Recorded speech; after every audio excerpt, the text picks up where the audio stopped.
আমাদের ইস্তেহারে বলেছিলাম ঢাকা বিশ্ববিদ্যালয়কে আমরা একটি পূর্ণাঙ্গ একাডেমিক ইনস্টিটিউট বানাতে চাই।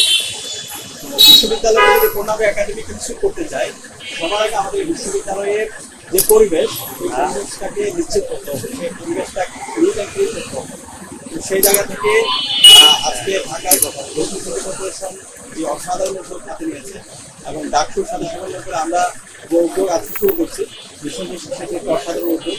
আমরা শুধুমাত্র এখানে সিটি কর্পোরেশনের আজকে 1300 স্টাফ এসেছে, তারা আজকে আমাদের পুরো বিশ্ববিদ্যালয়কে ক্লিন করে দিয়ে যাবে। কিন্তু এরপরে যদি আমরা নিজেরা যত্ন ময়লা ফেলি, তাহলে এই যে আজকে ক্যাম্পেইন সেটা সামনে হবে।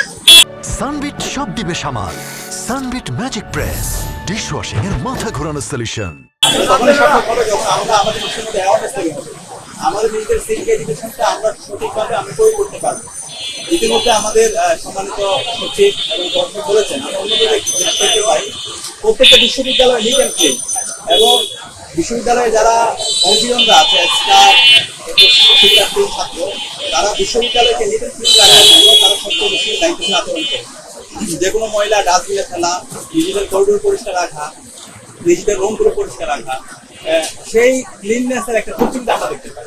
তো আমাদের এই ঢাকা বিশ্ববিদ্যালয়কে যদি আমরা ক্লিন রাখতে চাই, সবার আগে আমাদেরকে দায়িত্বশীল আচরণ করতে হবে।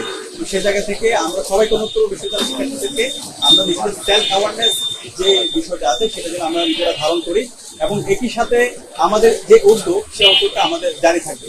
আজকের আমাদের যে ক্লিন অ্যান্ড গ্রিন যে ক্যাম্প শুরু হচ্ছে, সেই ক্যাম্প সার্থক করার জন্য ইতিমধ্যে আমরা আমাদের 18 ইউনিট করেছি।